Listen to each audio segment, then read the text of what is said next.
Le 27 février 1995, un 27e jour du mois de Ramadan, mon épouse Nadia a été froidement assassinée devant mes yeux par un groupe de terroristes fortement armés. Moi-même gravement blessé par plusieurs balles, je n'ai pas pu la sauver.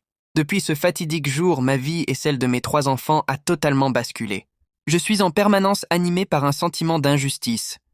Cela est d'autant que Nadia était un modèle, dans son métier de juge, de probité et d'honnêteté. Je remercie toutes celles et ceux qui, m'expriment leur solidarité et leur compassion à travers les réseaux sociaux. Je reproduis à l'occasion de cette 22e commémoration l'hommage qui lui a été rendu l'an dernier par mon ami, Bachir Dahak, qu'il a longtemps côtoyé en sa qualité d'avocat. Mon cher Jamil, tu sais bien que, à chaque fois que le nom de Nadia est évoqué, cela me replonge dans la période où, avec quelques avocats, nous avions le sentiment de plaider devant une juge dans le vrai sens du terme.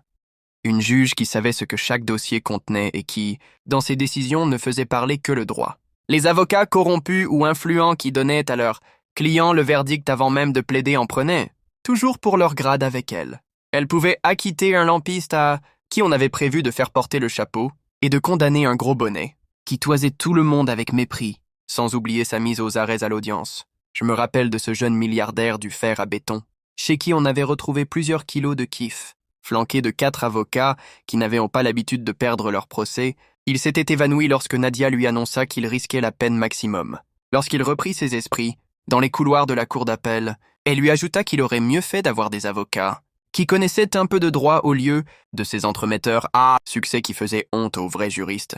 Elle pouvait aussi être fair-play et accepter qu'un jeune avocat lui fasse annuler toute une procédure en mettant en avant un vice de procédure ou en signalant qu'un témoin clé avait été oublié ou, comme souvent à El Harrach, empêché de comparaître. L'assassinat de Nadia et des autres magistrats inflexibles et incorruptibles est pour moi le signal de départ de la déliquescence de l'État, de sa descente programmée aux abîmes, de sa clochardisation et de sa livraison, à l'appétit insatiable des mafias diverses et variées qui ne voulaient plus supporter quelque contrôle que ce soit.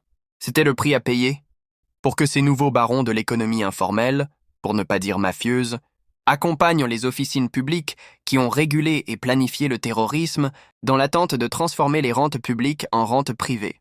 L'assassinat de Nadia et de ses collègues faisait partie de ce plan diabolique consistant à éliminer tout contre-pouvoir, toute forme de résistance ou d'opposition à la grande redistribution des cartes qui allait forcément se faire à l'ombre du droit, et loin de toute légalité, elle a assisté, comme nous, à l'acquittement scandaleux des tout premiers bandits du libéralisme.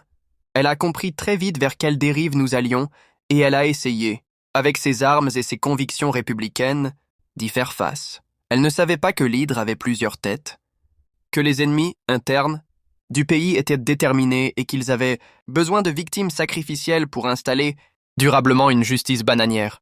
Comme ses aînés qui sont morts pour la liberté, Nadia est morte d'avoir voulu que son pays et son peuple soient fiers de leur justice. Nadia est morte pour avoir exprimé son refus de capituler devant l'indicible vague du déshonneur, qui a fini par engloutir tant de ses collègues et qui a, surtout, fini par emporter, loin, très loin, l'idée même de la justice.